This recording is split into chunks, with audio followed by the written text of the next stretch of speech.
Mr. Hon Fan Ping, the CEO of NetAssist. He will talk about cyber threats and ways to mitigate.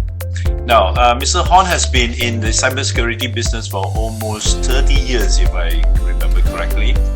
And he currently runs a security operations center in Kuala Lumpur, serving customers in Malaysia and the region. And he also provides professional security services like penetration tests, security framework and consultancy, etc. So, Mr. Hon, I will not take too much time. Let you share. Hi, thank you very much for the very good and introduction about myself. Yes, I actually started my career selling the first version of antivirus software. At the time, we called it Armor Antivirus in 1996. So now coming to 25 years, yeah, going to be very old soon. Okay, first of all, today I'd like to share a little bit whatever that I have learned over the years about cybersecurity. And to do so, what I'll do is I'll start off by sharing a little bit of the concept about cyber threat. And then what I have noticed, the new norm, what the threats has changed into. And probably I would like to also share a little bit of how we can mitigate such threat. And also I'd like to also link this with the future of workforce, because indeed this is what I've seen. Cybersecurity is the speed of threats coming so soon, and you need to have the new way, like using AI, and where with the career development, you should actually look into this area to actually mitigate such risks, as well as to actually to be successful. When it comes to cybersecurity, first thing always people like to talk about is vulnerabilities. What is this vulnerability? You see, every phone, even a small little old phone or smartphone, it actually runs by various different type of little subsystems. And each of these subsystems were built with a specific function to deliver certain capability. But these functions will interact with each other and to achieve deliver an entire whole objective of a smartphone. And from time to time, this little system will be upgraded, and this system will build without the capability of blocking any people introducing new features. Why? Because this is supposed to be upgraded. So that's why the features were allowed to change. And that exactly explains why from time to time you have upgrade. And then that's where when you upgrade changes in all the subsystem, it changes the way of interacting with other subsystem. And that's how it created new vulnerabilities. So today in a well-connected era, your phone, your car, your whatever TVs actually are connected, and that's where vulnerabilities start exposing. And you probably, in fact, this is one of the jokes like the other day I came across. Look at it like a joke, but instead, probably come to think further. Yes, of course, it's not easy to turn a blender turn a toaster into a blender. But in a certain sense, it is true today that the cyber criminal can talk directly to your appliances. And in fact, this is a statistic. Last year alone, within 1 year, there are more than 20,000 new vulnerabilities. What it means is that there are 20,000 new ways within 1 year alone, not including those discovered before that people can use to take advantage and come into a system and do something funny or do something that to achieve their target. Which is why I like to share with you today the type of cyber attack. There are many different. So you probably heard of phishing. Phishing means that if someone sending like email and pretending like a legitimate guy that you know of and asking you to do something, and that's how they corrupted your machine. Many intermediate attack where they are standing in between your network to find out more things about you. Some of this more technically difficult to explain, cross-site scripting, distributed denial service. So these are the various different new ways that people are using. So there are many ways that they can use to come and compromise and get to know what you're doing. And the impact, of course, is direct and indirect. Direct means that immediately you probably cannot deliver the services. The service is down, service interruptions, productivity is not there. And you have to pay some money to recover your data. And the indirect impact is that people have started lost confidence. Hey, this company is not having a secure data, and the reputation will be jeopardized. Indeed, come to reputation, there is a survey showing that more than 85% of your client will try not to do business with you if your company do not take care of their confidential data.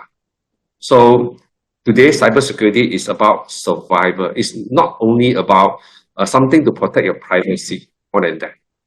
And when it comes to motivation of attack, those days typically you hear that in between the war of maybe China versus US, Malaysia versus Indonesia, for some political reason, the hackers on the both sides are actually attacking both sides. So this is one of them, nation state, cyber espionage, or cyber criminals.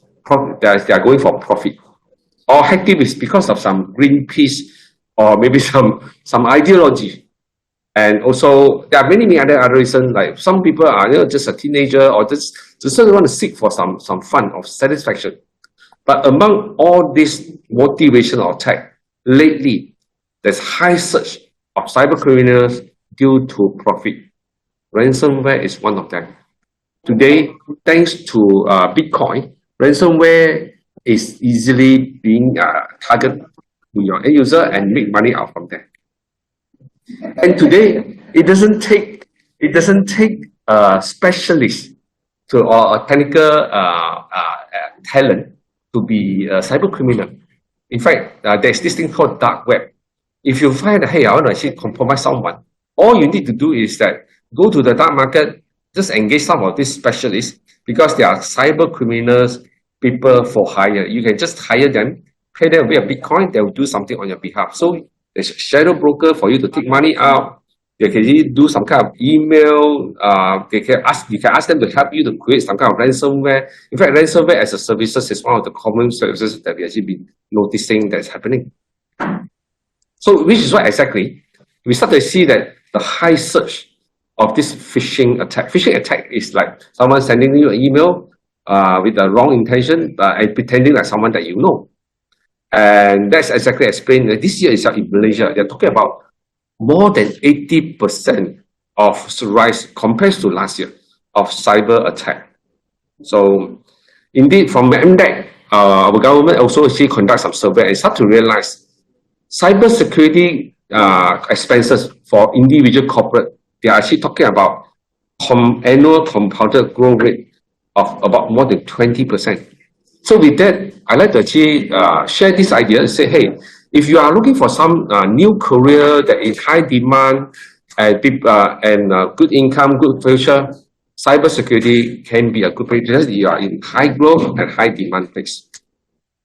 And also, thanks to this COVID-19, and this is global analysis, 3 out of 4 workers like to continue to work from home, even if they're assuming that after the COVID-19.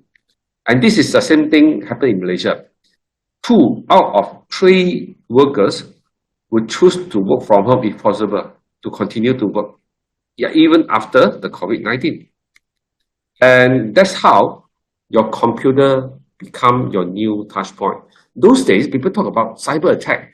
People say, okay, I got your firewall, I will have to hack through your firewall to come in the network.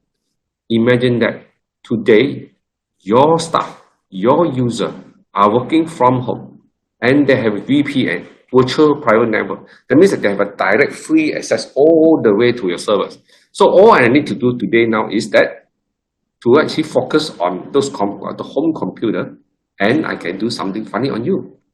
So when it comes to work from home, it's a new norm, new way, and the IT people or the bosses have to start thinking something more than just your traditional. Traditional in the sense of those days you have your firewall, you have your physical security. Today, your staff work from home, your staff is most probably using a wireless access point, a Wi-Fi. So then the next question is that, do you have a good password? Is your Wi-Fi secure? Do you have a good password security? Have you changed your password often enough? Is your email secure enough to actually protect from any potential malicious email? And is your work from home machines has enough of a security protection like antivirus? And when those days when you're working in the office, you have your jaga, you have CCTV at your office, but your food now is working from home. Do you have a jaga? Or what if the car is broke in, your house is broke in by theft? Your machine will be actually gone. And also, another thing, one of the way as cyber criminals, which we have seen, is that they first targeted someone, but they collect a lot of data from your social media. And then from there, they tailor-made their cyber attack. So, which is why today, it is a new norm. The cyber criminal are looking all sort of way to directly at your home user that is working from home. And also we have seen it very often. No matter what we have done, millions of dollars of firewall and latest technology implemented, but at the end of the day, all it takes is just one ignorant of your employee click on some malicious link, there it goes. So human, all this while has still be the weakest link. Another statistic I like to share is that from the day that your computer being compromised until the day that you are aware that you are being compromised, it takes 120 days. That means that in these 120 days or more, the cyber criminal has been doing and watching what you do. There are wonders they can do. And also when you have, after you know that you have been compromised, you have your ransomware, another statistic shows that it takes you 30 days or more to recover back from this disaster. So you can imagine the amount of challenges, cost, and productivity is actually affected. From the IT point of view, I say, okay, I have implemented technology. And of course, this technology will start giving you all sorts of alerts, normal behavior. And which is why we have seen very often is that IT manager, the officers, have to deal with all these too many alerts. And that's exactly explain why some of the alerts will just go unnoticed. And that's how compromises happen.